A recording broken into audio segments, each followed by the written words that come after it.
Alright, so you decided to do business overseas. You want to make some money in China or in Canada or in Ecuador. What choices do you have in terms of your presence in the foreign market? So there are all kinds of choices, turns out, and so you don't have to reinvent the bicycle. This lecture reviews the different choices you would have, as well as pros and cons of each of them. And without any further ado, let's move and talk about that. But before we do, let me ask you, why would you want to do business overseas? Why would you want to, for example, export and sell your products or services overseas? Seems like a trivial question, but turns out that there are a number of very specific reasons, and so here they are, and you would need to know them for the exam. Well, obviously, first you want to expand sales. The more people you can access, or the more people are in the markets where you sell, the more you can make, right? The more money you can make, and so going into foreign countries, foreign markets, you expand your potential clientele base or customer base. You probably want to diversify your risks as well. So if you do business only in country A and country A's economy crashes, unfortunately, you crash with it. But if you do business in countries A, B, C, D, and Z, or Z as you say here in the United States, well then obviously you would have a crash in one country, but then you would still have some profits in another country, and hopefully that will minimize or diversifies your risks. And then sometimes you want to gain experience. Maybe your presence in country A is not economically justified in the short run. Maybe you're even losing money there. But there is hope that country A eventually will be a prosperous country with lots of rich customers, and you just want to gain experience, or at least you want to give it a try and see how it goes. Or maybe you have suppliers from country A and you want to learn their culture. So all kinds of reasons related to gaining experience and understanding how the culture and institutional environment in that country works. Now, how do we develop the export strategy? Well, the book has this boring and dry step-by-step procedure. First, you identify the potential market. Then you match your needs to abilities. Then initiate meetings and commit resources, blah, blah, blah, blah, blah. The funny thing is, well, this is actually how it works, or should work. Unfortunately, in most cases, people make those decisions, I wouldn't call spontaneously, but you know someone, or you've talked to someone from a different country and they give you an idea, and so you go into business there. But the proper way would be to use this boring step-by-step procedure described in the book. And the big companies actually do it. So they would do a much more sophisticated market analysis. They would assess their abilities. They would assess market opportunities. So identify markets where there is need for what you can offer. Then you would try to match your abilities with those needs, and then you would try to find partners and stuff like that. But anyway, just keep that in mind. So I guess this is fairly logical, just too bad it doesn't happen too often in the real life. How it happens in the real life? Well, I'll give you a few examples based on my personal experience. The low-time companies, and by low-time I don't mean bad, I mean just not huge companies. As I said, in most cases these decisions are made based on a chance or some sort of connections or networks, so not really based on a sophisticated market opportunity analysis.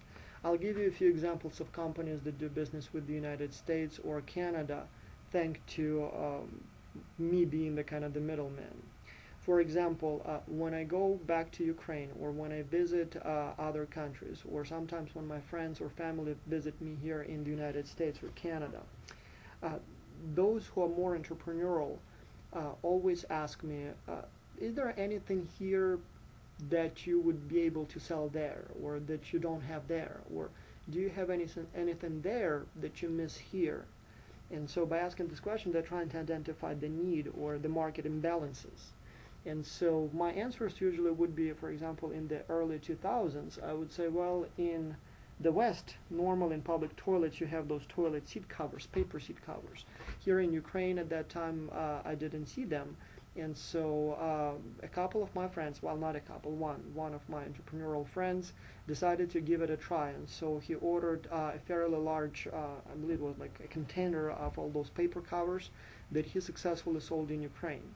He did it a few more times, but eventually he figured it's easier to make them in Ukraine using the local paper mills and companies that work with paper. But at least for a while that was his business, and he was specifically delivering that product from Canada for some reason. Another one was, for example, Canadian wine for restaurants in Ukraine. Again, I said, well, Canada may not have the best wine, but they have Canadian wine, and it is a very good wine. And I said it would be interesting, and it would be an interesting differentiating point if your restaurant could have Canadian wine. And so the guys have been, to my knowledge, ever since ordering Canadian wine. And so I'm not sure how much they sell, but they are probably one of the very few restaurants in town that can actually offer Canadian wine. And so that's some kind of trade going on right there. Now, a bigger business is a guy who went with me to college. Actually, he was not a roommate, but we lived nearby, so kind of were buddies during the college times. He was what we call a speedway motorcycle racer. And I'm not sure how you call that thing here, but it's, like a circle. And so the guys is basically like a gravel type of pavement. And so the guys in motorcycles race around that, circular track. And so ever since he was out of college, he wasn't doing the racing professionally anymore, but he was specializing in basically anything related to motor vehicles, buying and selling cars from Europe, all around Europe, motorcycles, and then soon enough he figured that prices in the United States are even lower.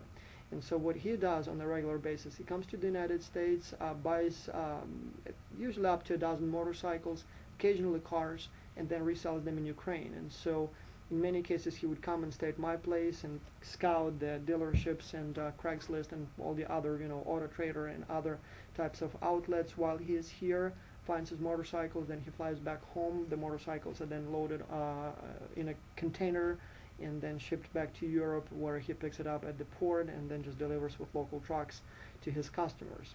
Again, the reason he's doing it because he has someone in the United States who can help him, at least as far as maybe making some initial contacts, maybe keeping an eye open via the internet, so stuff like that. Again, these are very small businesses with a revenue annually up to $100,000. Well, with motorcycles it may be a little bit more per year, but nothing big really. And so the reason they started that way is because, again, as I said, someone came up with the idea and said, well, you know what, country A has this, but country B doesn't. Maybe you can sell it from country A into country B. Another way in which I kind of jumpstart a number of businesses was this, and this is a little bigger time here, so kind of middle-sized companies, medium-sized companies. In 1994, when I came back from Germany after studying there as a high school student, it was shortly after the collapse of the Soviet Union. I was one of a few people, definitely in town and probably even in country, who was fluent in German at that time and who had some connections with Germany. And so the first, like the mid-90s up to late 90s, my business was basically going back and forth between Germany and Ukraine, and buying mainly cars, but then always when I drive a car back to Ukraine, it would be loaded, like the trunk would be loaded with all kinds of stuff from detergents for dishwashers, for washing machines, all the way to some appliances and all kinds of things. Sometimes even used tires and whatever you can sell. Since I was fluent in German and I had some connections, I would frequently be invited to work as an interpreter, as well as privately, and at that time I was studying in college, I was offering interpreting and translation services. And sometime in the mid-90s, I noticed that not noticed, it was just the nature of the business, many things that I had to translate were what we called at that time business proposals or commercial proposals. Well, those were usually a one-page letter that says something like this: Dear Mr. Such and Such, my name is such and such, I would like to sell your product in Ukraine, would you be interested in working with me? Something like that. And when I would get requests to translate those letters, in most cases the clients would ask me if I know of anyone else who either sells that same product or might be interested in working with the person. And so often I did, but soon enough I realized that even if I don't know specific companies who might be a good partner for the guy in Ukraine who's interested in expanding his business and maybe selling something from Ukraine or into Ukraine, I figured that it would be not too difficult for me to find those potential partners. And so what I started doing is, every time I'm in, for example, Germany or Austria or Poland, in every town where I stop, I was trying to collect Yellow Pages books. And again, sometimes they would be freely available, sometimes I would actually have to buy them. And soon enough, I had a fairly large stack of those books. And so when a guy comes to me, and for example, there is one specific case that I remember very well because that led to a big business, and I still keep in touch with the guy who is running the company. A guy comes to me and says that he wants to open a store that would sell plastic windows. At the Soviet Union time, windows in Ukraine, the window frames were made out of wood. And then in the 90s, we discovered the plastic windows, like much what you have here. And in the United States, it's still kind of catching up, but in Europe, it was a popular trend early on, so made of those vinyl or whatever they used to make those windows. And so he comes to me and asks to translate a business proposal, and it's to some kind of store somewhere in Munich that sells those windows. And I'm not sure how he found it, but that's the only one he knew. Well, what I did, I just opened, for example, for Munich, if you liked it so much, I opened the Yellow Pages, and there were like 20 pages of companies that sell that kind of product. Soon enough, we even found factories that actually make those products, or big distribution centers that make them in bulk and then resell them through local through local retail stores. And so he was amazed. I mean, that was like huge. He had like 200 contacts right there, and so for a fairly low marginal cost. And so what I started doing is basically offering this kind of service. So a company comes to me and says, well, we want to, looking for partners to sell this and this and this, anything from, as I said, plastic windows to combines.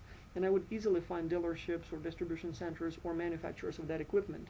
And so we would just send out 200, 300 business proposals to all those companies. Most of them would never be replied to, and I'm not sure what was going through the head of those Germans who would receive a letter like that. They would probably think of Russian mafia or something. But surprisingly, many do respond. And so even though those who respond are only like 25%, but if you send out 100 letters, that's like 25 potential partners right there. And then obviously, again, some of them may not eventually be interested. Some of them may offer conditions that are not suitable for you. But out of 100, you can always find 3, 4, 5 that are actually very good partners. So there you go. You do your business. Another kind of similar example would be that same guy who sells motorcycles calls me, it's been about 2 years, and says he needs a diamond cutting machine. I was very surprised. First of all, I know nothing about diamond cutting machines. Second, I didn't know that he was interested in this business. Third, I couldn't realize why he contacted me in the United States. I mean, that's not a diamond cutting machine. I mean, not a diamond producing country, I guess, right? Well, it turns out that there are only a few companies in the world that make diamond cutting machines. They're fairly expensive, those machines, and they are sold through exclusive distribution centers, and the closest one to Ukraine is in Russia. And so if Ukrainians want to buy one of those machines, they would have to order through the local distribution center, which is in Russia, in Moscow. Well, that friend of mine was approached by someone in my hometown who wanted one of those machines. But when they called the distribution center in Russia, turns out the price is extremely high. But they knew what kind of machines are available, and they found that the machines are actually made in the United States. And so they thought, well, why not contact me and ask if I could find one of those machines for them? Well, I couldn't say no, so I just went online, typed the name of the company, and voila, the company is actually in North Carolina, in Charlotte, or at least they have one of their offices in Charlotte. I called the guy, I put them in touch. Turns out that they can sell the equipment if it's used, but not if it's new. If it's new, they must go through the distribution center, but they said, well, we have a few used machines that we receive back for service, and then the customers are happy to sell them and maybe upgrade to something newer. Would you be interested in a used one? And a used one was like $50,000. I said, well, let me check with my friend. I put them in touch. They were interested, and so there we go. I'm not normally getting anything for that. It's just, more for friend, big deal. I just spent 30 minutes maybe doing with that. But I don't know how much he makes, but to my knowledge, he's now negotiating and talking and probably will be buying even more of those machines from the United States. And again, the reason he was able to do it is because I wouldn't call it a fluke chance, but more, he knew someone who was willing to make a phone call on his behalf for a few minutes, just, friend helping friend. So kind of interesting. Now, a more conventional method, and this one works the best in my experience, is the international meetings and exhibitions. When I was working in Ukraine for the company that was specializing in agricultural sector, I was responsible for supplies of agricultural machinery from all around the world to Ukraine. And so one of my, or part of my job description was going to international exhibitions and looking for products that our farmers in Ukraine would potentially be interested in. Anything from a shovel and a plow all the way to combine and elevator and whatever else. Whatever you may need to use in agricultural on a farm. And so that works very well because first, everyone who comes to this meeting are the people who are potentially interested. I mean, the only reason they come is because they're interested. Those who exhibit their equipment, machinery, products are the ones who are trying to sell. And so when you approach them and ask for more information, well, they gladly give you that information because they know that you are there because you might be interested in buying it. So unlike those letters that we send to German potential customers who, you know, when they see it, they're like, what's that? I mean, that's not a conventional way to find partners. Here, that's exactly the meeting point. And so you just go, you know, through those aisles and you see a tractor that you think may be good for a certain region of Ukraine because, you know, it uses maybe, you know, wider wheels or something else that, you know, makes it more suitable for that, let's say, soggy climate. And you talk, you discuss the price, you get some information, you pitch it to the farmers in your country, see how it works, and if it works, you eventually have a long-term relationship. Like for example, with the company called Holmer that makes self-propelled potato digging machines. Took us some time to start the business, but eventually we were the exclusive distributor of that stuff in Ukraine. And then, long story short, eventually we lost the exclusive rights, but still sell a lot of those machines for our company. And the initial contact was made at one of these exhibitions. Now, as I said, that was more like small to medium-sized companies. How do big companies do it? Well, again, to my experience, and I cannot claim that I have much experience with large, big-time companies, but the companies that I worked with worked with huge, like, you know, John Deere, Massey Ferguson, New Hollander, all those big-name agricultural machineries. This is pretty much how I found them. In many cases, at the exhibitions, in some cases, someone knew someone and, you know, put us in touch. In many cases, it was very much a kind of smoothing process, like with that Holmer, that machine in the middle, the self-propelled tractor, potato digger. We had to meet a number of times with the owner. He is from Germany, but also apparently of Austrian background. So we had to smooth him back and forth. The guy was at that time in his late 70s, early 80s, and so he built the company from ground up, and he still had the factory in his backyard. And that was a huge backyard, but I mean, basically that's where it all started, and that's where it was still there. And so we met a number of times with him at his territory, literally in his home, invited him a number of times to Ukraine, did everything we could, you know, with pleasing him, and eventually signed the contract. And so it wasn't that really different from, you know, how the guy buys motorcycles, for example. So it was just a little, you know, bigger amounts of money and done at a more official level. But other than that, I guess it's the same type of way you start doing business. Now here is a question for you, just to make sure that you've been listening to me carefully for the past 18 minutes. And obviously the answer is A, find partners for entering foreign market. Now, in terms of your specific choices when you decide to do business overseas, you have a couple of options here. One, you can go with direct exporting, and the other one you can go with indirect exporting. The difference is that direct exporting is when you have your own sales representatives in the market or distributors. And so when I say you have your own, that means that people who sell your product, generally they sell your product only, and somewhere on their t-shirt or maybe hat or maybe, I don't know, behind on the wall, there would be a logo of your company. So for example, if you sell, I don't know, cell phones, the distributor that represents you will have some of the symbolics of your company there. And there is a chance yours may not be the only product that the person sells. But usually when we talk about direct exports, it would be your own direct representation. So the guy who sells the product represents you, and usually nobody else, or even if somebody else, it is still very clear that that's your representative. Indirect distribution is when a guy who sells your product or a store that sells your product sells many other products and in no way represents you personally. For example, when we talk about Walmart, Walmart would be a good example of indirect exporting. So the company sells all kinds of stuff, and even though your product is there, let's say the company is called XYZ, there is nowhere in the store logo of the XYZ company.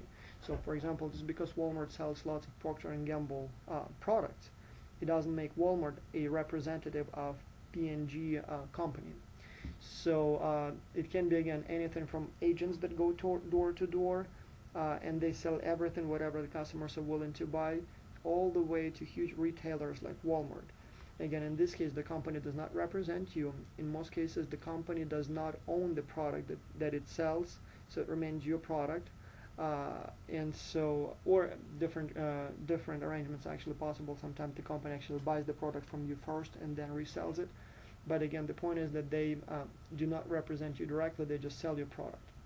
And again, in many cases, it may also be so-called expert management companies or expert trading companies. If you want to sell your product, for example, in China, the market is tough to break in. In many cases, it's not really about your product, but it is about whom you know, about the connections. Plus, there are many bureaucracies that you may not be familiar with. Everything from, difficulties of crossing the border with that product, paperwork that needs to be done, language translation, all kinds of little things. And all the way to actually sometimes, unless you know someone in the higher echelons of power, you would not be allowed to enter the market. Like literally, some of those decisions would be made purely based on connections. And so in cases like that, you might want to go with those so-called expert management companies or expert trading companies. The two are very similar, and what they do is they basically would find all the connections for you. They would do all the translations for you. They will take care of all the paperwork, sometimes even of bribes. They would introduce you to the guys who make the decisions, tell you how much you need to pay to them to have access to that market. And so if you're not familiar with the market, if you find it's kind of intimidating or you don't know how to do business in that culture, in that institutional environment, you might want to go with an expert management company or maybe even an expert trading company, which is again similar to expert management company but does much more than just moves your product from country A to country B. It also may do all kinds of things, as I said, from connections to maybe bribes and whatever else may need to be done to penetrate that specific market. Finally, you might want to hire freight forwarders, even when your business is already going on, and even when you have partners and you are selling your product.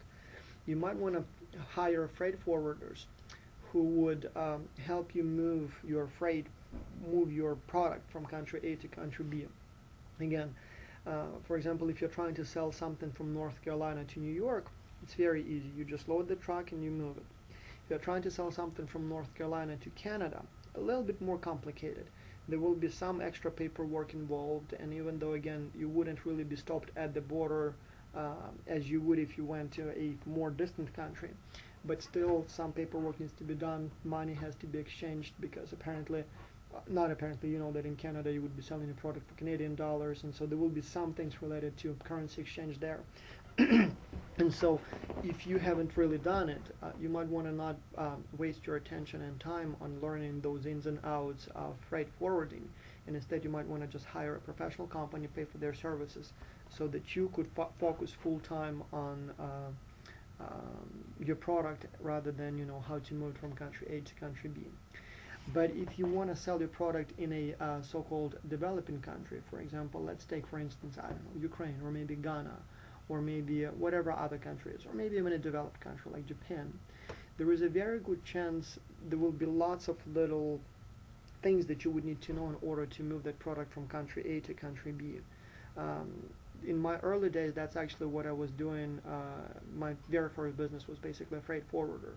Since I was going to Germany, mainly to Germany, but also to other countries in that area, on a regular basis, I would often be asked to move stuff across the border. And I don't mean here anything illegal, like perfectly legal stuff.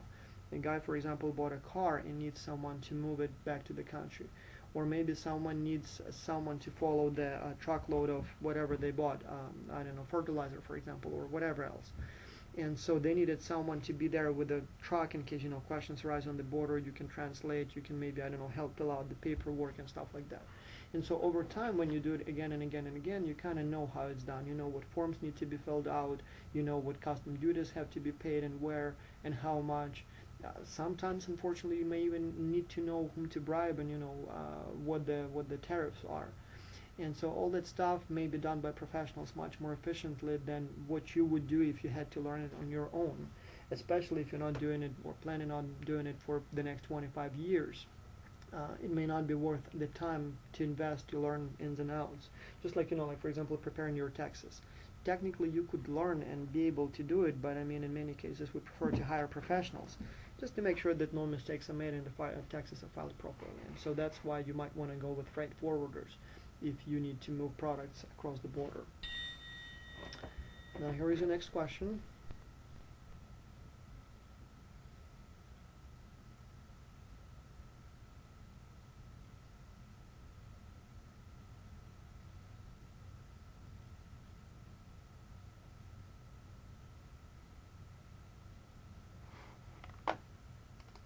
And the correct answer, if you just go 2 slides back, you would see that it sells representatives that are not part of the indirect exporting options or chain.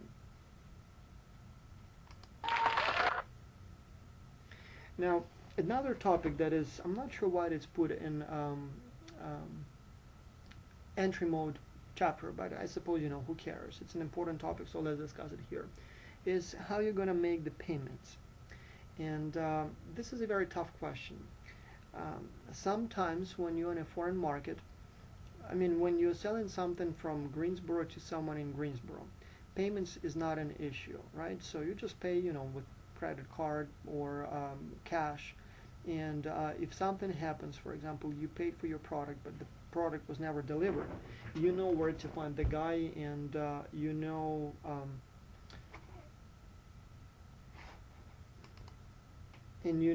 that if the product is not delivered, you can come with the police, or there are other ways to enforce fulfillment of that contract.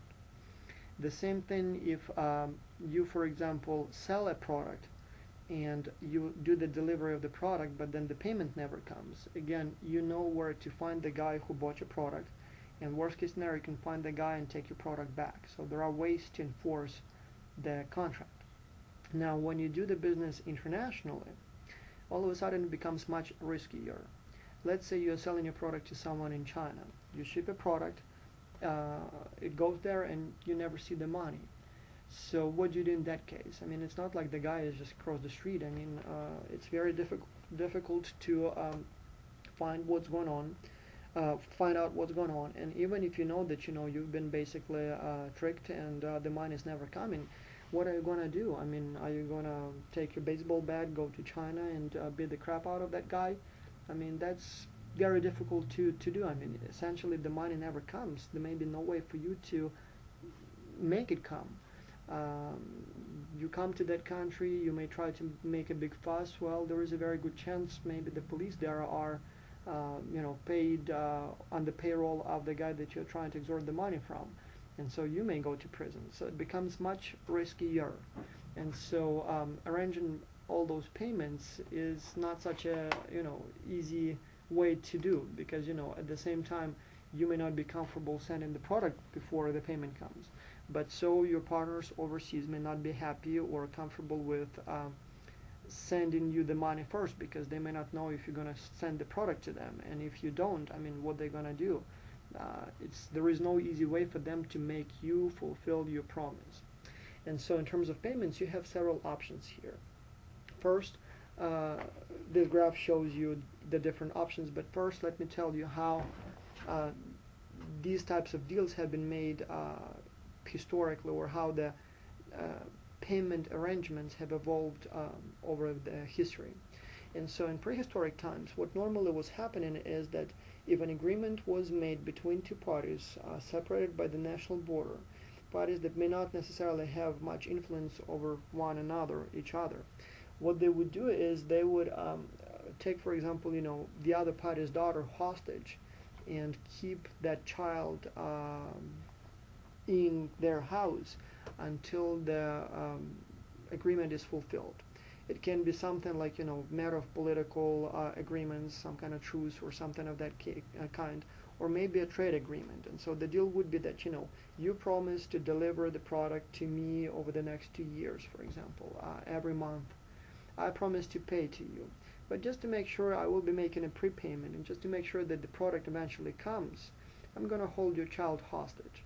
And I promise that I will take care of your child, food, clothing, shelter, teachers, whatever else. But until you fulfill your side of the contract, I will not give you your child back.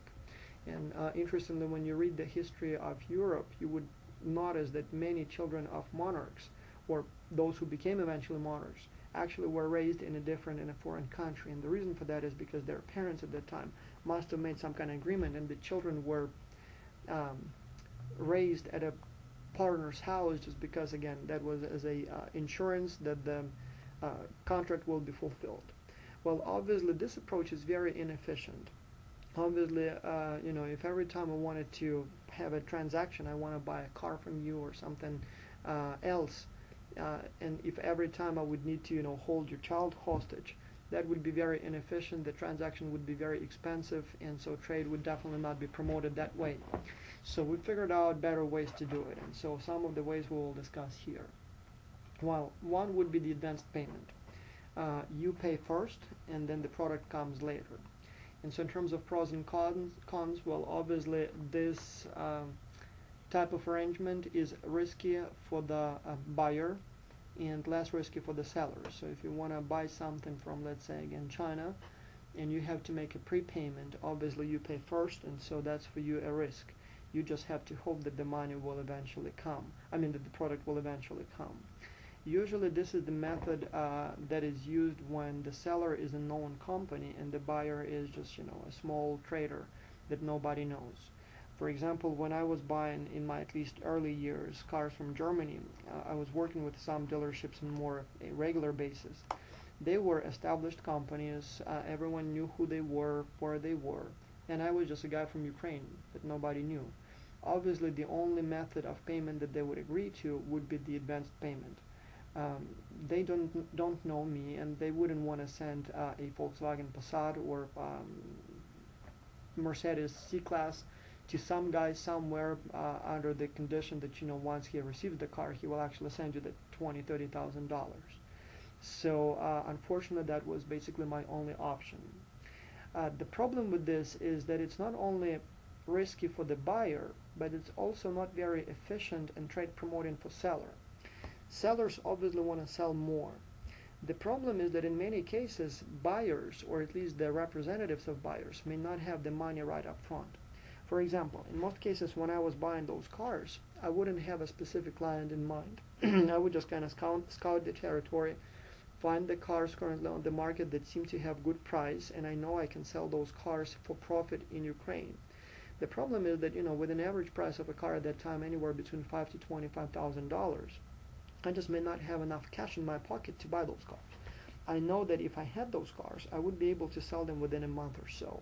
I knew that I could sell 10 or so per month, but I wouldn't have enough cash to buy that many of them at once, which in result limited my profits, but also deprived the sellers of profits. Had they trusted me more, had they thought that, what the heck, let's go not with advance payment, but, give him the car and let him sell and then share the profit with us once the car is sold, they could have sold many more. And so obviously here is the trade-off between the risk and the volume of trade. The problem obviously is that sometimes they may trust me all right. They know that I will do everything I can to sell the car and deliver the money back to them. But what if something goes wrong on my end in terms of, maybe I would be robbed, which was very common at that time. Maybe I would get in a car accident with that car. So what happens if I lose the product for some reason? How would they then get their money back? And so that's when or why advance payment is a fairly popular option, despite of its limiting limits of, as far as limiting the volume of trade. The opposite of this would be the open account. That's where the seller gives you the product first and then you pay for the product. Normally this works well when the parties know each other very well. So, for example, with some dealerships, eventually, when I was winding up that business, so I already had a fairly good established relationships with a number of companies in Germany, and so many of them would be comfortable giving me the product because, I mean, we've been trading a lot, and so they knew that there is no reason not to trust me. I mean, I sold the last 20 products very well, so why should I set them up for failure with the 21st transaction? The same thing, but I was later working for a large company. We had, I mean, the revenues were in millions every month, and so we were selling and buying stuff on a regular basis. We're not going anywhere, and so in most cases, when we were buying agricultural machinery from let's say John Deere in the United States, or Massey Ferguson in the UK, or you name it, or Klaas from Germany. In most cases, it would be an open account. So we'd call them and say that this is what we think we need for the next month. They just send the machines stand on our lot. Farmers come and look at them and then eventually buy. And so that greatly facilitated the volume. And so once the machine is sold, we would just send the money to the manufacturer as agreed, or distributor as agreed, and so that way it kind of worked well. And so for them, the choice was either keep that machinery on their parking lot or keep it on our parking lot. And since they have enough on their parking lot, they figured it would be fine to maybe send some to our parking lot so that customers here can see them. And so again, it works fairly well, stimulates the amount of trade. The only obvious drawback is that it's risky for the seller. And as I said, in many cases, it's not really the partner, the kind of buyer's representative, the sales representative who may set you up for a problem. But sometimes, things happen. Merchandise may get stolen, or maybe, I don't know, clients may never pay, take the machine but never pay. So all those things may happen, and so obviously insurance may be an option or a way to minimize those risks. But with the insurance, those are also expensive and tie up resources, and not always work, frankly. So that's your other extreme. Now, the options in between, and I'll give you a hint here for one, if you take home assignments, that's what I'm looking for, is so-called the documentary collection method or letter of credit. And in reality, there are about a dozen different types of documentary collection or letter of credit. And I'm not going to talk about all of them. In fact, I'm not even going to differentiate documentary collection and letter of credit as two separate methods. I'll just explain to you the basics or the main idea of the method. But before I do, let me tell you something very important. I invented the method. That method described in your textbook, I'm the author. I invented it. Now, the problem is obviously that someone invented it before me, like 100 years earlier. But I'm always proud to say that I invented it on my own, even though it had existed long before I did my invention. And so here is my story. So a guy who was something like what you would call a governor of North Carolina, since in Ukraine we don't have states, we just have regions. So the guy was the governor of the region, in a sense. So kind of like a big guy in our, like a few million people region of the country. So the guy approaches me and says that he wants to buy a Mercedes. It was a C-Class, I still remember very well, dark blue. Anyway, it doesn't matter. He approaches me and says that he wants a car, and he wants it from Germany because Ukrainian roads at that time were bad, and so he wanted one without any mileage on Ukrainian roads. I called my friend in Germany, Ben Prasse. The guy had a dealership that specialized in luxury cars, mainly BMWs, but also Mercedes. He sends me the list of cars that are available at that time, and so one of the options catches the eye of my client in Ukraine.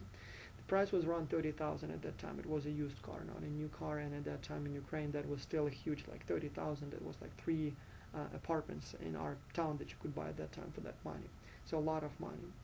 Now the problem is that there is a car that the client wants to buy. There is a seller that wants to sell that car. They agree on the price, and I'm the guy in the middle who is willing to deliver that car. In fact, at that time I wasn't even asking for much money in terms of my profit. I was happy to, do a favor to a big guy in my region. Just, eventually he will return that favor. The problem is that the buyer is not comfortable sending the money before he sees the car. It's a used car, and you never know how exactly it's going to look. I mean, when the car comes, how do you know if it's going to be, as described? The seller at the same time has a problem with sending the car first because, he trusts me, but he's not sure about the client. He actually asked me directly. He said, if the client decides not to pay, would you be able to do anything about it? And I said, frankly, no, I wouldn't. I mean, at that time I was a college student, just, buying and selling cars from time to time. The client was, as I said, I mean, a big influential man, and it was in a country where, all he needed to do to make a phone call and I would just disappear and nobody would ever find me. So obviously I could not enforce the contract if something went wrong. And so I just tell him, yes, well, I mean, I don't see any reason why he wouldn't pay. But if he for some reason decides not to pay, there would be nothing I would be able to do to make sure that the deal goes through. On top of that, both parties are concerned that while I'm delivering the product, the car, I may be robbed by bad guys on the road, and at that time there were quite a few, particularly in Poland. So when you're going from Germany to Poland, through Poland and to Ukraine, so as I was saying, and both parties are concerned that even though the buyer will pay and seller will ship the product may disappear in between, not because I would try to steal it, but because some things may go wrong. I mean, I can have a car accident, I can, whatever can go wrong. And so we have a situation where everybody is happy with the deal, but nobody wants to take the risk to make the first move. And so I'm sitting there and thinking, how can we make that payment? And eventually I come up with the idea that, well, maybe we can find a bank that would be willing to facilitate the transaction. I think, well, what if the buyer paid the money to the bank, and the bank basically issued a certificate saying that, yes, I see the money, and once the car is delivered, I will give the money to the seller. I go to the local bank, just to see if they would be willing to kind of be the guarantor in this case. I come and explain what I want from them, and they kind of laugh and say, oh, sure, yeah, it's called letter of credit. We do it all the time. So that's why I'm kind of on the one hand proud that I came up with the idea. On the other hand, obviously it's been done for who knows how long, and long before I came up with the idea. But anyway, this is how basically the letter of collection, the documentary collection and letter of credit work. And so if you didn't get the idea, this is how the book describes one process and the other process, but this is my simple explanation. Let's say you want to sell this product, and it can be one computer or maybe, a container of computers. And this is the money that would be paid for the product. And so the way it works is you have a guy in the middle, a money or a banker, and usually it's one bank, but it can be two or even three banks. And so the way it works is that you ship the money, but only to the bank. Once the bank sees the money, the bank issues a statement, a letter, or a certificate saying that, yes, I see the money, and I promise not to give the money to either party until the contract is fulfilled. And then the seller ships his merchandise, and the product moves, let's say, to the border, and then the bank is informed the product is en route, and it's now at this time at, for example, the Germany-Poland border, or the United States exit port, or whatever that is. And so once the banker sees that the product is moving, the banker may send the money a little further, for example, to the bank of the seller, but again, under the condition that the bank of the seller, seller, wouldn't release the money until the product arrives to the port of entry in the country where it's headed. And so once we know that the money has moved, we move one step further the actual product, and then once we know that the product is there, the money goes into the account of the seller, but again under the condition that it's not quite used yet. And when the product eventually arrives and the buyer sees the product and says, yes, I see the product, I like it, you can release the money goes to the seller. And so this way, at any given time we see the movement, but once the process has initiated, we cannot get either our money or our product until the whole process is completed, right? And so this way we are not really taking any risks, because if something goes wrong, if for example the product is not delivered eventually, then the money can always be shipped back. It will definitely not be given to the seller until the contract side of the seller is fulfilled, and vice versa for the buyer. Now, obviously the bank being the middleman here takes a little fee for this process, and it can be anywhere between 1 to 5% of the total transaction. It may be not a huge amount to pay for the peace of mind, though obviously again it's still some loss, and 1 to 5% it can be a lot of money. And so first you have to negotiate with your bank, maybe you can get a better deal. Second, obviously you want to have more trust between the buyer and seller so they don't have to get the bank involved. But at the same time, again, at least in the early stages of partnership, this may be the only way to go and ensure that you get the contract is fulfilled. Now here is a question.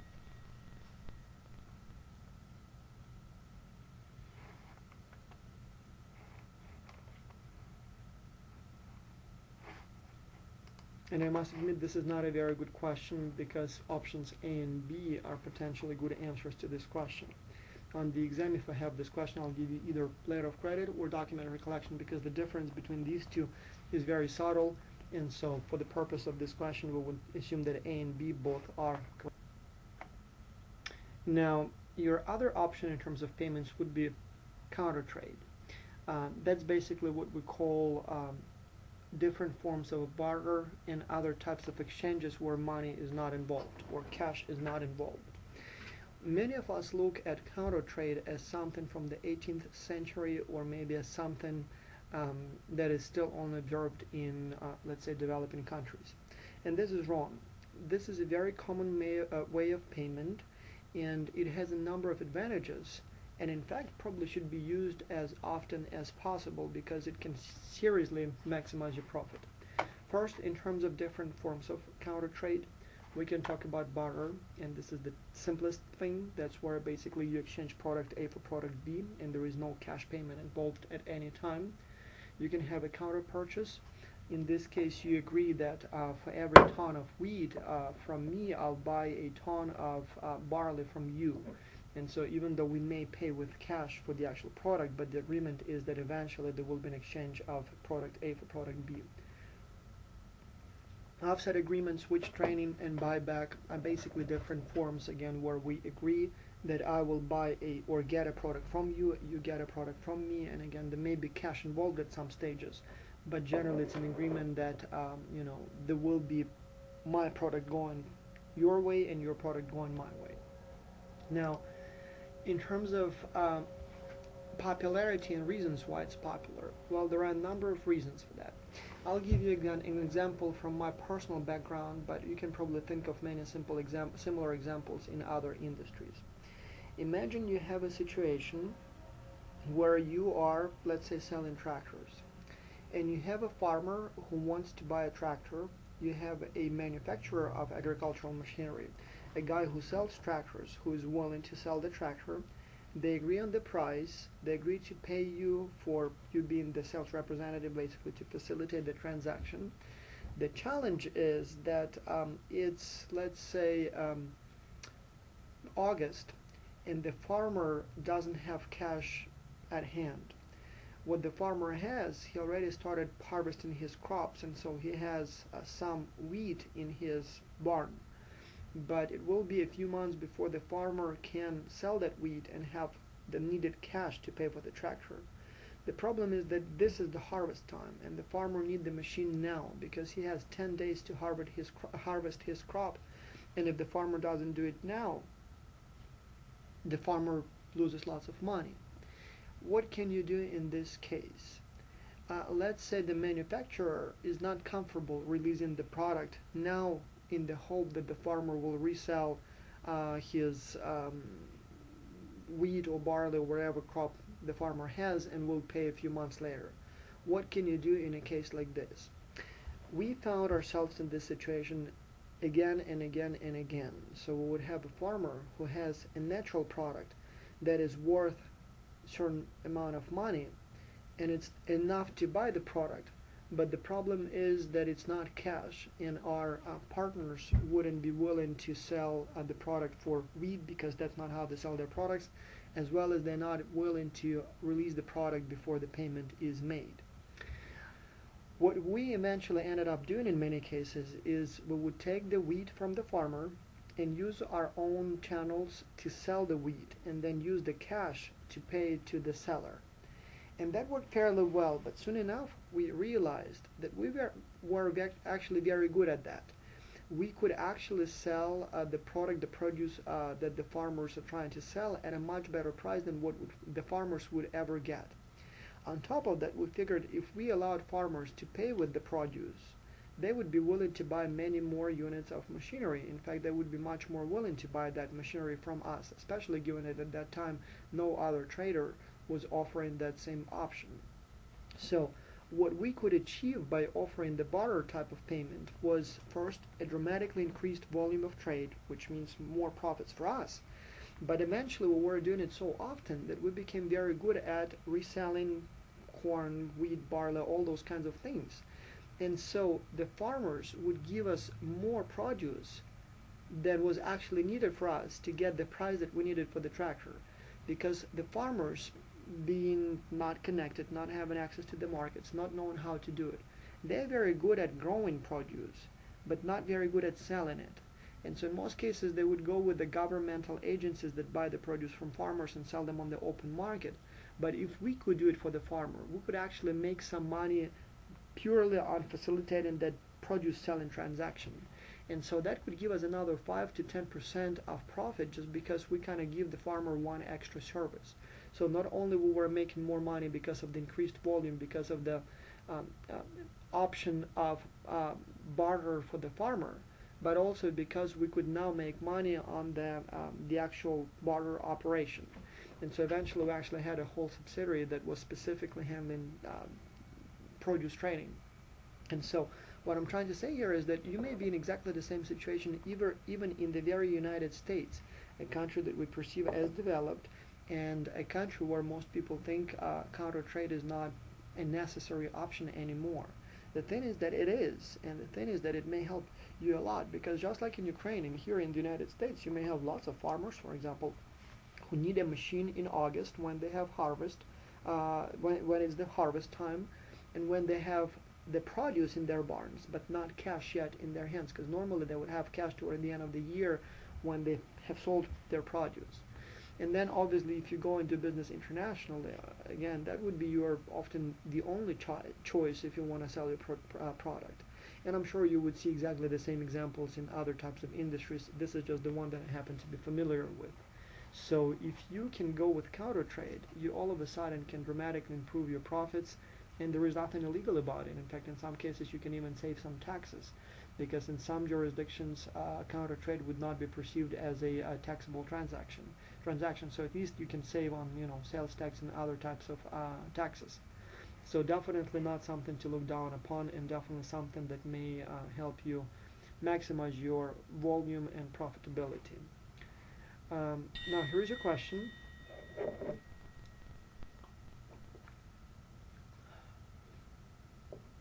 And the correct answer here would be A. All the other options would be still types of counter trade, but in those options money might be involved at some stage, even though the agreement is that there will be a product from you going to me and a product from me going to you, but there will be some payments made in between. Whereas barter, they just direct trade without any cash involved.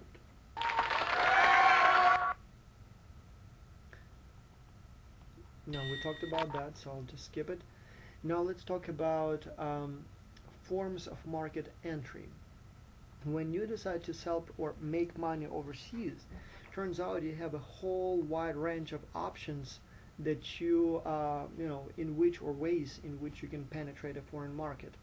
And it can be anything from selling a license to someone in a foreign market to make a copy of your product there and sell it for profit, and you would be getting the license fee. Or it can be as far as you actually opening a wholly owned subsidiary in that market.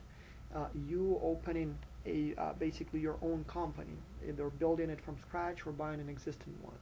And so obviously in all these cases the choices will be determined by the, for example, amount of risk you're willing to accept, or by the importance of flexibility to you. I mean, how easily can you do you need to be able to get out of that transaction if something doesn't go right.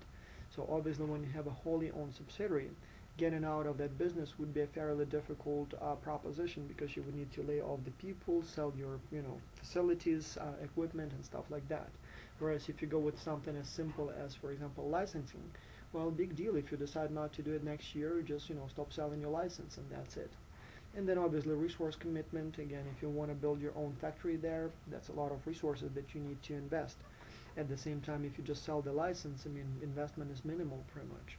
As well as control. I mean, if you have your own subsidiary, you have all the control as far as, you know, who does what and how and who is hired there. Whereas if you just sell a license, obviously you don't have much control over how your product is made. So the licensee uses his or her own facilities to make the product, and you just, you know, give the right to make the product, but not necessarily control how the product is made. And so obviously the pros and cons of each method depend on how much risk you're willing to accept, how flexible you need to remain, how many resources you have to commit to the project, and so on. And this is more or less the same diagram from a different textbook. This one shows the same thing, but again it has a three-dimensional space with control, experience, and risk.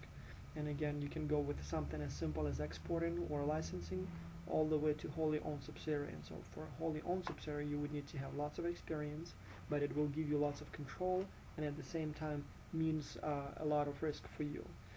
If you go with exporting or licensing, not much control, but you don't have to have much experience and no risk.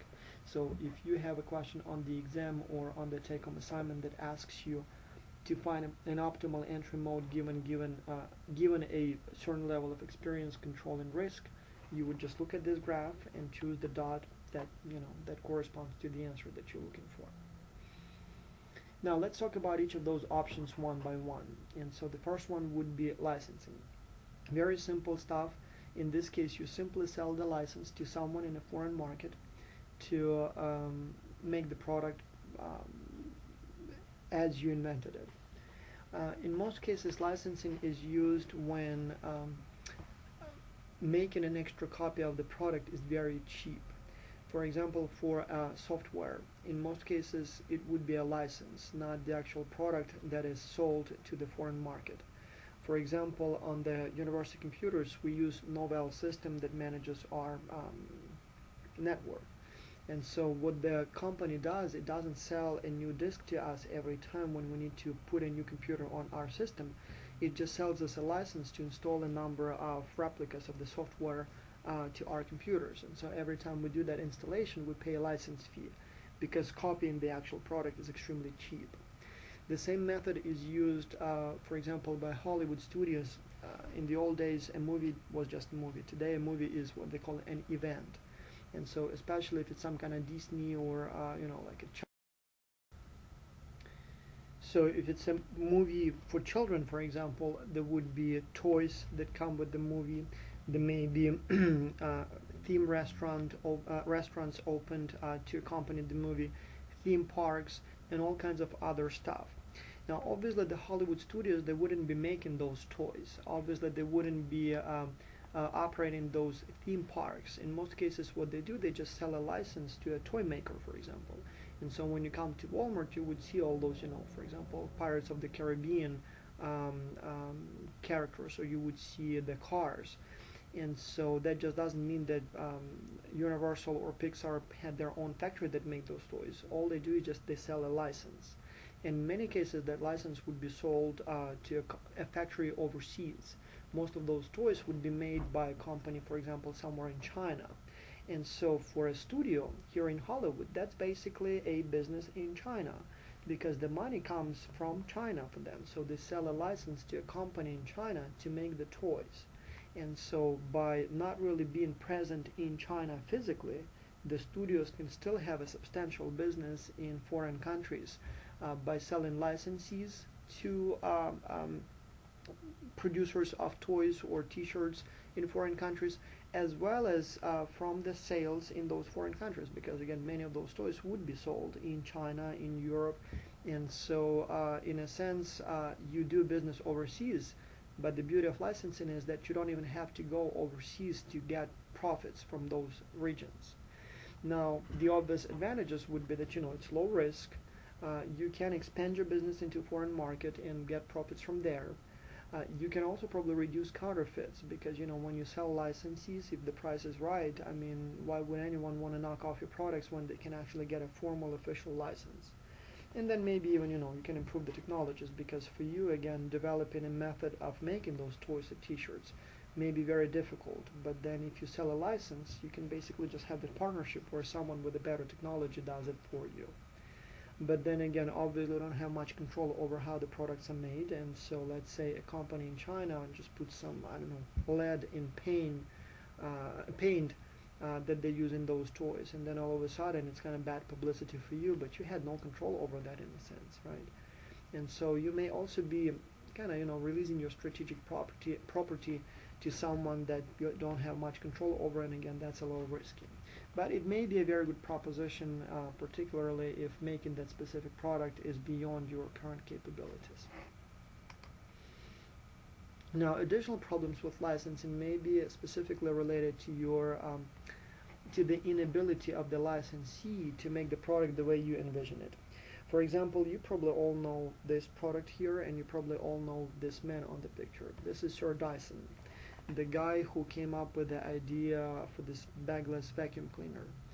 I kind of hate the guy. His vacuum cleaners are like $400 a piece. It's like more than what my first car cost.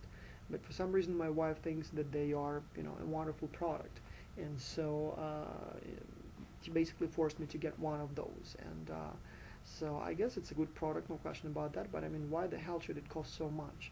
And I have no doubt that like a $100 rival from, I don't know, Hoover or whatever other manufacturers of vacuum cleaners are, that one probably does an equally good job. But it doesn't matter. So when I try to argue about feasibility and value with my wife, I usually lose and get the label of greedy men and stuff like that. But anyway, let's skip that part. Let's talk about Sir Dyson.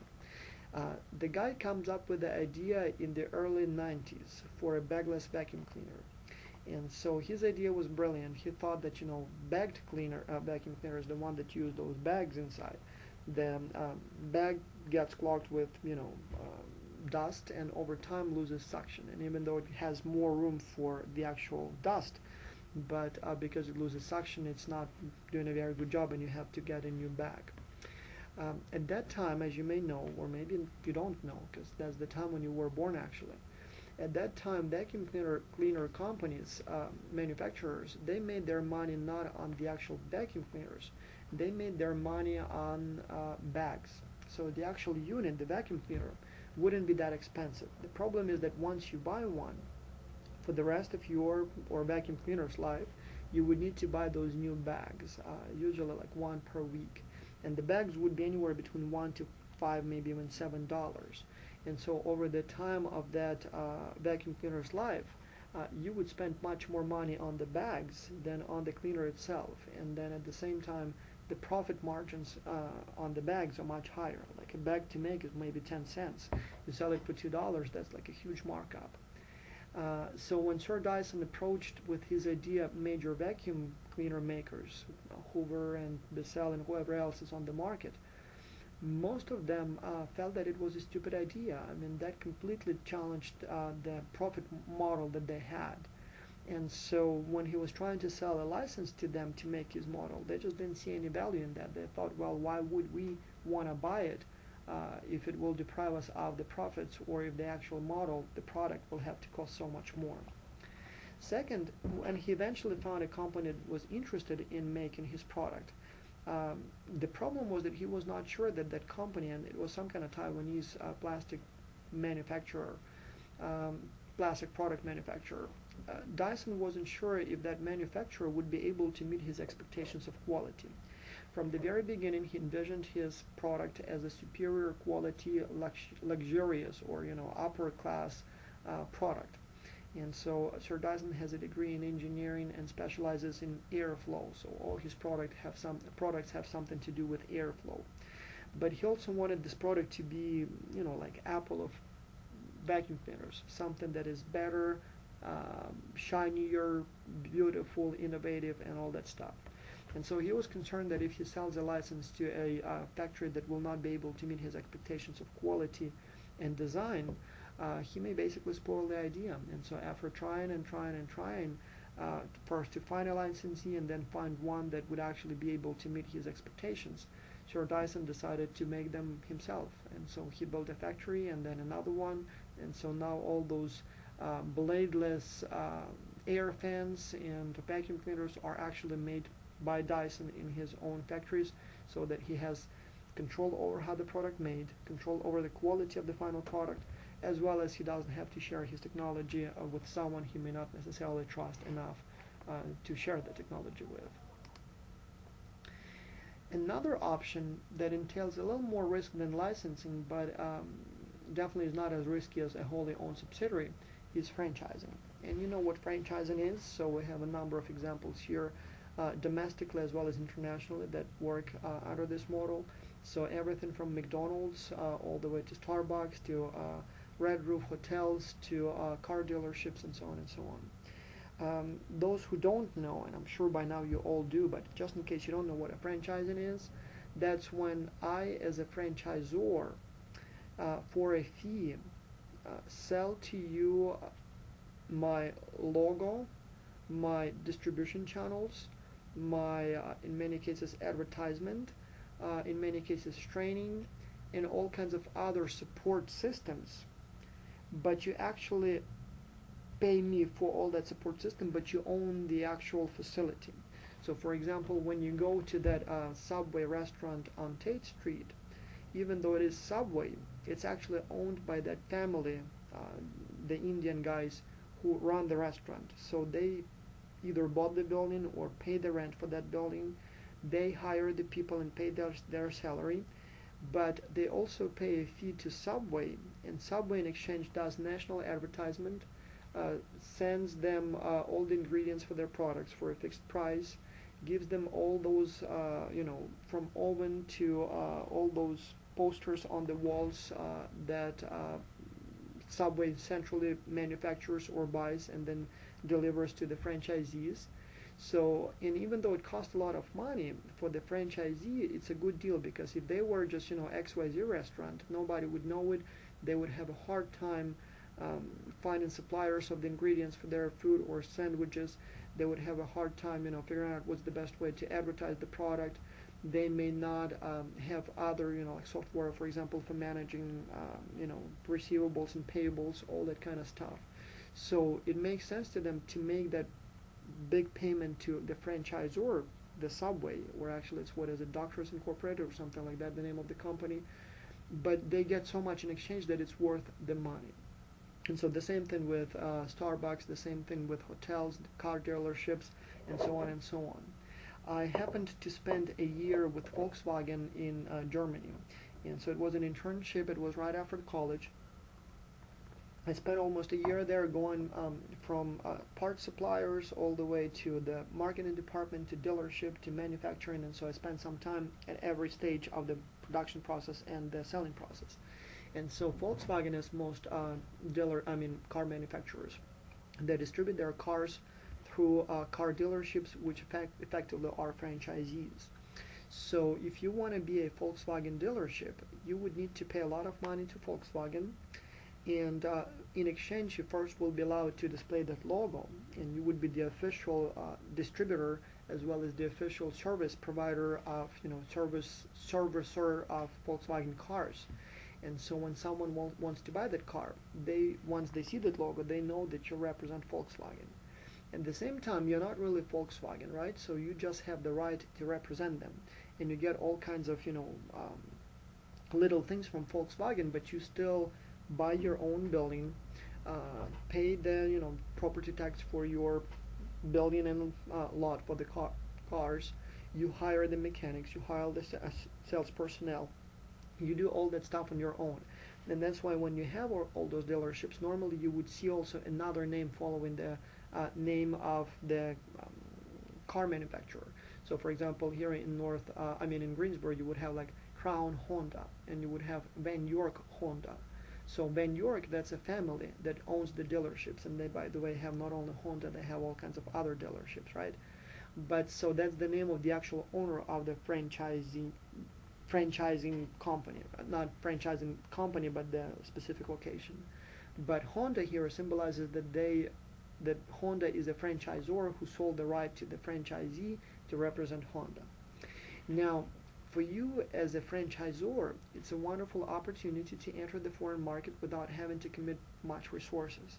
You just sell the franchising option to the franchisee, and so they would be responsible for finding the place for them. Let's say if it's a restaurant, then for the restaurant, they would be responsible for hiring people for everyday operations. All you have to do is just supply training if needed, supply advertisement if needed, supply maybe uniforms and whatever else needs to be sent to the franchisee to make sure that they adequately represent you as a company. But it's much cheaper if you had to go and build that restaurant on your own, hire the people on your own, and so on and so on. And so if you have a successful, wonderful idea, then all of a sudden there may be thousands of franchisees interested to work with you. Like, for example, as is the case with Subway. I mean, there are thousands of restaurants around the United States, but then also around the world. And the central company doesn't really have to do much. I mean, all they do is just make sure that the building is good enough for you, and then send everything, collect the money, and do the advertisement. So it sounds like a very good deal. Now, a couple more interesting comments here. One, just something you may not know. Not all car dealerships, for example, work under the franchising system. For example, Mercedes chooses to own their own dealerships. So when you go to a Mercedes dealership, the guys there would actually be employees of Mercedes, not of Crown family or Van York family. Second, if you want to buy franchising rights, so if you want to be the franchisee, in many cases the cost would be extremely high.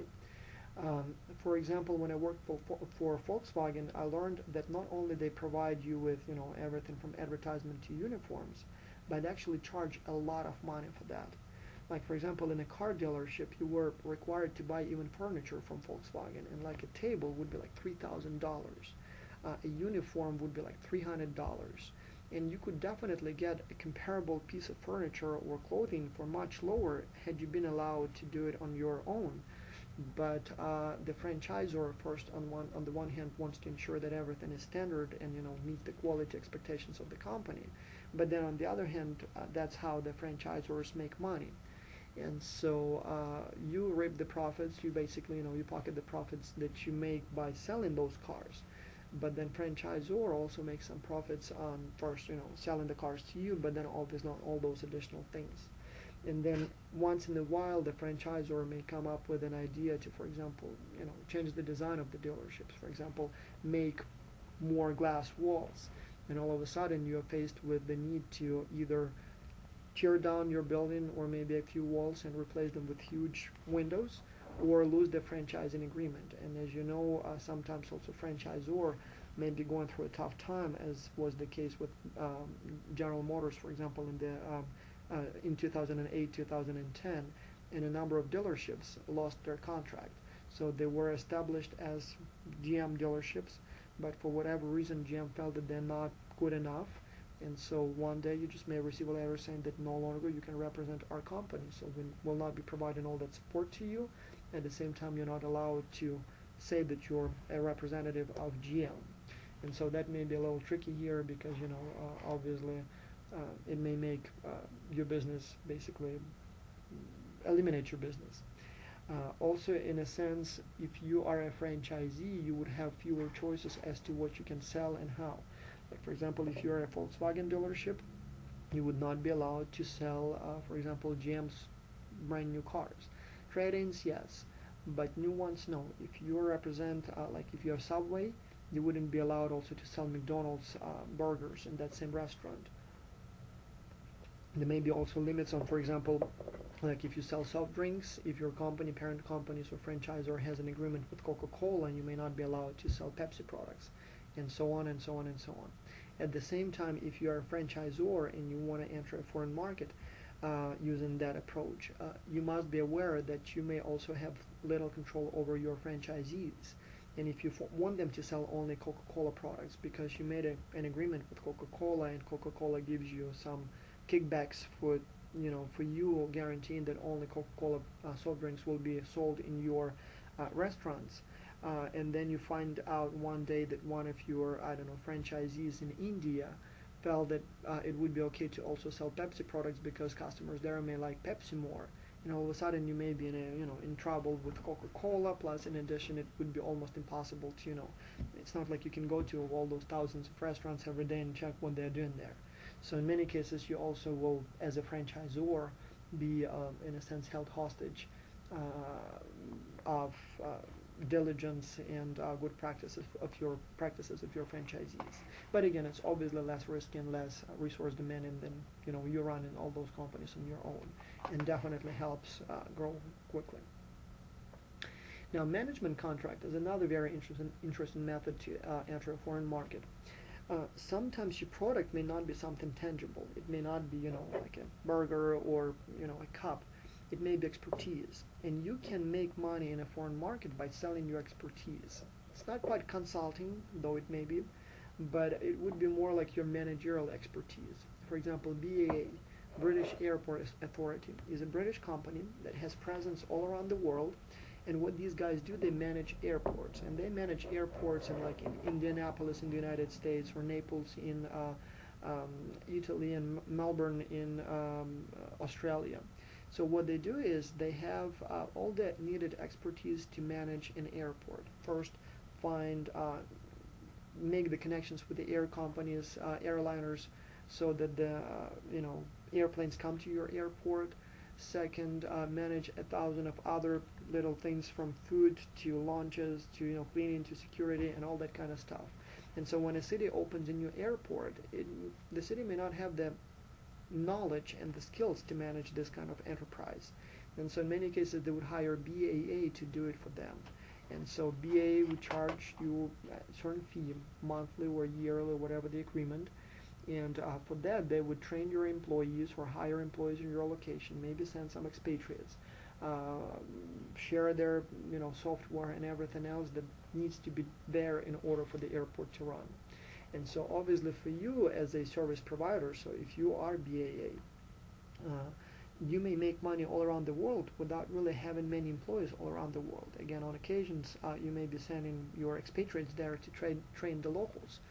But again, in a sense, you don't have to build all those airports, whatever the type of business it is.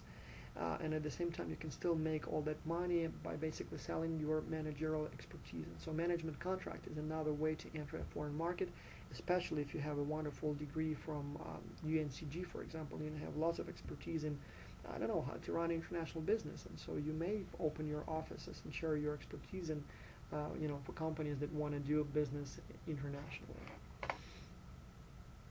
Turnkey project is a similar thing, but while management contract is an ongoing thing. Just a second.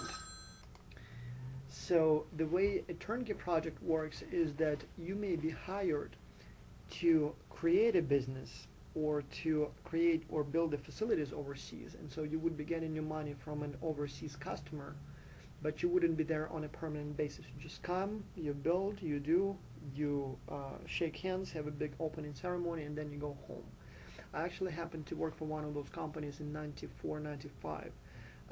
A Ukrainian company decided to build a glass container factory, so basically a factory that makes all kinds of bottles. At that time it was actually the largest in Europe, and was so big and so productive or efficient that it could supply enough bottles for pretty much half of Europe's needs. Now the problem is that they identified the need, and they realized that they would be able to make a lot of money on it, but they don't know how to build factories.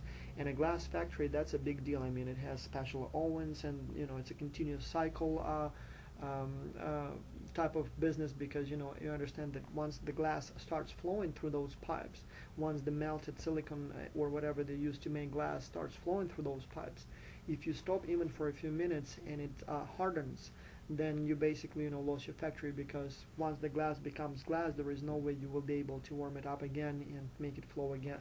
So in most cases, it cannot, once it's built, it will never stop as long as it works, or if it stops, it will need to have to be outfitted with a new oven and new systems, but doesn't matter in that case. The thing is that they didn't know how to build it. Now there is a company in the United States which is called CDG, or as Germans call it, TEDG. This company specializes specifically in building glass factories. And so The way it gets money from foreign markets is that it goes and builds those factories all around the world.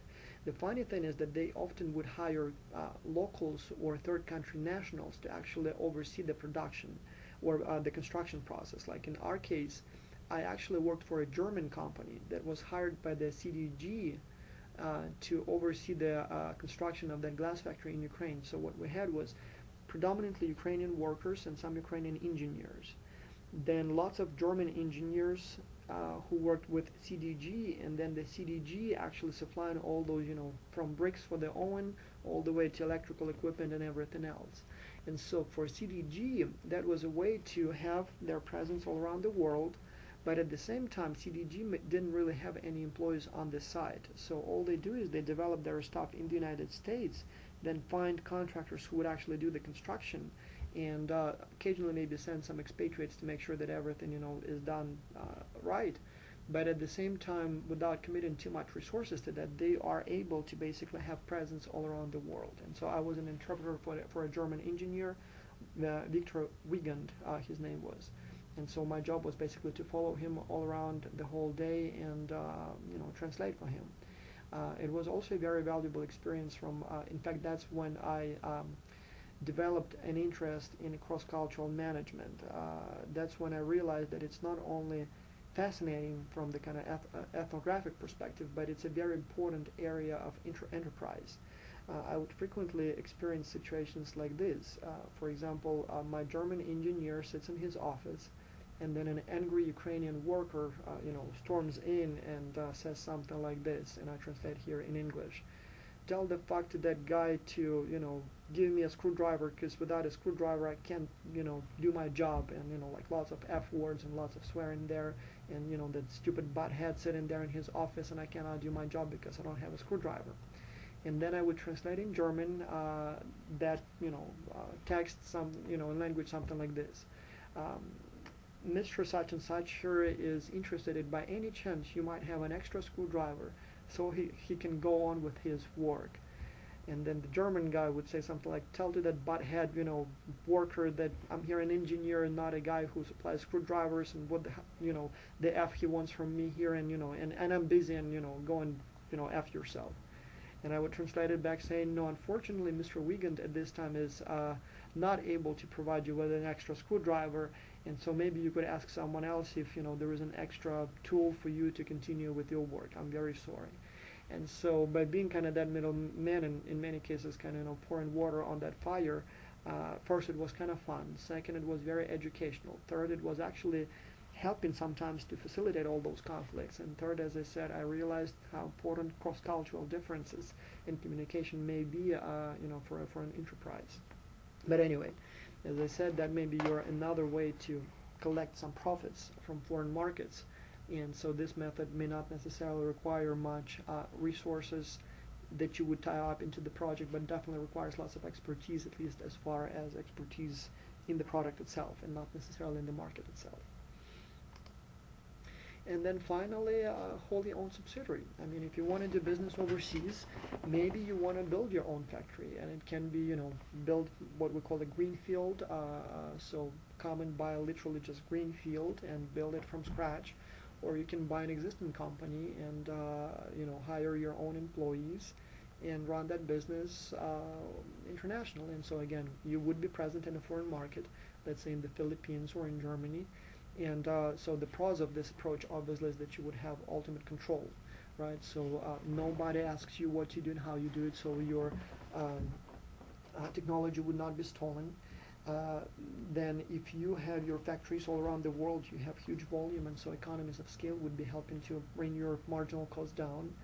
And then standardization would be also an advantage. So if you build your stuff on your own factories, you can make every component in a standardized way. So this way you don't have to hope that your contractors, companies that you hire to make the product for you, will be able to meet your specifications. And then if you decide to implement a change, if you decide to change something, that's your company. You just say, because you're the owner. Whereas if you work with someone else, it may not be very easy to force them to change. But obviously disadvantage is that it's ultimate responsibility. So you would have to tie up lots of resources in building that factory. You would not be able to easily get rid of that business if you want to. It would be basically your risk. Um, Dell, HP, some of those companies actually go with a wholly owned subsidiary. So first, in like IT market, knowledge is everything, know-how is everything, and in many cases they're not comfortable sharing that information with other third country companies. Uh, Second, since most of those products are not sold in, let's say, the Philippines where the factory is, they feel that there is really no need to kind of outsource that part of the production process to the locals. So they just basically go into those foreign markets purely for the cheap labor, and so this way they tend to, as I said, lower the cost and increase the benefits. But then again, some companies would actually go with a contractor, and so would find a company that is able to make the components that meet the specifications of, that you put on the table. And so depending on your size, one or the other option may be a better choice for you. If you are as huge as Dell, or if you are as huge as Intel, you may have the resources to build a whole factory. But at the same time, if you are a little guy who just wants to make, I don't know, some cups or maybe assemble your own computers, obviously you just don't have the resources to build a whole factory. And so in those cases, you would need to go with an existing company and just send them the specs, agree on the price, and they would do it for you. And even though you won't have much control over it, but at the same time it would be less risky for you. You don't have to get a huge loan to build a factory. Joint ventures would be kind of a combination of all those. So you would own part of the business, and then a local partner would own a part of the business. And there are obviously all kinds of combinations that you can have in terms of how you split the responsibility and how you commit the resources. It can be 50-50, it can be any type of combination, 49-51, 20-80. There may be one parent company, there may be many parent companies, so all kinds of possible combinations are needed. Now, the advantages, obviously, of a joint venture is that it, minimizes the resource requirement. You still invest something, but not as much as if you had to do it on your own. At the same time, you still have somebody, in many cases local, in a foreign market, who is your partner, who is genuinely interested in the success of the joint venture, and at the same time has some expertise in the local market, so may know the product better, or consumers better, or I don't know, legal issues better, and so that definitely helps you a lot here. The problem obviously is that in many cases the running the enterprise becomes a complex issue, and you may also have a conflict with your partner. We have the saying, and I'm sure you have similar saying in English, is that if you would like to become enemies with your friend, then start a joint venture together. I actually did have a joint venture with that guy Ben Prase in Ukraine, and so the deal we had was that he supplies equipment for car servicing, and I would be running the day-to-day operations, pay the rent for the building, hire the people, and basically provide the facility and the managerial expertise. It worked very well first, but the problem was that the German guy, when he was shopping for the best equipment, at that time I didn't really know what we would need, and so I kind of let him decide, and he felt that it would be a good idea to buy high-tech engine diagnostics equipment. So, things that you put on different parts of engine, connect the computer, and so things that would allow it to test the, what's wrong with the engine. The problem was that even though the idea was wonderful, and obviously we didn't have much competition in that area in Ukraine at that time, but in the 90s, many cars in Ukraine, in fact most cars in Ukraine, didn't have onboard computers, and so were not that sophisticated. And so what we ended up with was a piece of expensive equipment that was primarily just sitting in the corner and not really used that much. Simple things like, like a wrench and a screwdriver were used much more than that, sophisticated piece of equipment. And so the conflict started when the German guy was feeling that maybe we're not showing him all the profits and not sharing them fairly. My concern obviously was that we got something from him that is not really that valuable to us, so why should I share my profits with him? And so that led to some tension. And then eventually, after about 3 years of working together, we decided to split, and interestingly, that's when we became closer friends. So he moved his equipment to another dealership in a neighboring town, But then once we didn't have that, kind of tie official, that, profit splitting type of arrangement, all of a sudden we became much better friends and much better partners. I would call him every time I would need a car. He would tell me what he has without asking me how much I can get for those cars. We would just agree on price with him. I would make whatever the differences between what I pay to my German guy and what I get from my Ukrainian customer. He would never ask how much I got for the car, so he just kind of factors in his profit at the time when he gives me the prices, and so that was all of a sudden much better. So we didn't depend on each other so much, and so it almost becomes like in a marriage. Once you're married, you are there and there is no way out, and so that leads often to all kinds of conflicts. Marriages where it's more like common in law, where you can get out at any time, tend to be much stronger because you are there not because you have to, but because you feel that it's a good idea. And so I'm not sure which approach is better, but I mean, if it's a forced relationship, which it becomes once you have an agreement, joint venture agreement, then obviously it also creates all kinds of grounds for conflict. Whereas if it's just a partnership, an alliance that can be broken apart anytime you want, then there is definitely much more kind of joy in that kind of relationship. And yes, that's basically my story about that dealership. Now, finally, in many cases, companies do business internationally in strategic alliances. In fact, this is probably the most common way to do business from small to large companies. The truth is that most of the components of most of the products are not made by the same company. Take, for instance, a car. If it's a Mercedes, then the only thing that is done 100% made 100% in Germany by Mercedes is the star. So that 3-edge star that they that they put on their cars, that's one thing that they still religiously make in Stuttgart, in in their main factory. Everything else, or most of the everything else, is at least using some components from overseas or from other partner companies. Tires would be made for, let's say, Michelin or Bridgestone or whatever else.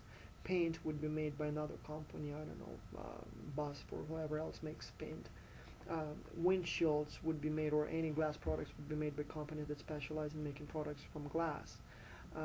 Electrical motors, wires, you name it, just about any component would be made by someone else. And the company really does only the design of the engine, maybe the design of the car itself, maybe some components, and then obviously the assembly. But many, many components of the car are actually developed and made by someone else. Now, how do they do it? Well, they just make alliances. Like, for example, I have a Honda, and so Hondas use Michelin tires, and so they have an agreement, and Honda tells Michelin what kind of tires they need. Michelin tries to make them to meet the specifications of Honda, and they just agree on the quantity and the price and the specs, and that's how they work together. This way, Honda doesn't have to build a whole factory that makes rubber products, tires. You can only imagine how much more expensive the cars would be if Honda had to, have the expertise and have the factories that make everything from electrical motors to wires to tires and everything else. At the same time, it gives flexibility to each partner. Let's say if tomorrow Michelin is not meeting Honda's expectations in terms of price or quality or whatever else, Honda can easily have an agreement with another company, Bridgestone or whatever else, and buy tires from them. And usually those alliances are kind of long-term, and in many cases companies would be working together for years and years and years. But at the same time, if something goes wrong, I mean, big deal, you just part the relationships and you go and find someone else. Whereas if you had your own factory making those tires, I mean, obviously if something goes wrong, it would be very difficult for you to get rid of that capability. Cell phone manufacturers, for example, got into that problem. Like, for example, BlackBerry, they had their own operating system, and they invested lots of money into developing that operating system. Or the same thing with Nokia. So they were trying to develop their own operating systems. Lots of resources went into that. And then Google comes up with their Android system, and all of a sudden, you realize that Android is so much better that you have no chance competing with them if you continue investing in your own system. And all of a sudden, all that investment is for nothing. So it's much more profitable and easier and efficient to just form an alliance with Google, for example, that supplies you the software. Or if Google is no good tomorrow, Android is no good, you just maybe go and use Windows Mobile.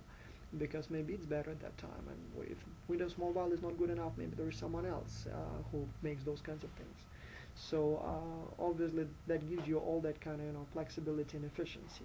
But then at the same time, you don't have much control, and if there is some kind of problem with that tire, turns out that it doesn't work well on wet surface, and you didn't know that, all of a sudden the blame goes on you, the manufacturer, and not necessarily the contractor who made the tires for you. So obviously that makes it a little more challenging for you. Anyway, here is a question for you.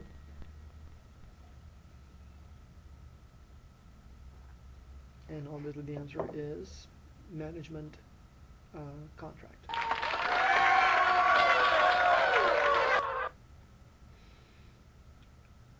Now, which one is the best method? Well, as everything else, it depends. So it depends on the cultural environment, your familiarity with that requirement, your resource availability, market size, and all that stuff. So when there will be a question on the exam, go back to those slides that have those diagrams, see what the conditions are, and then basically choose the best method under given the given conditions. And this is what you need to know on the exam. Enjoy. Thank you very much. I'll see you next time.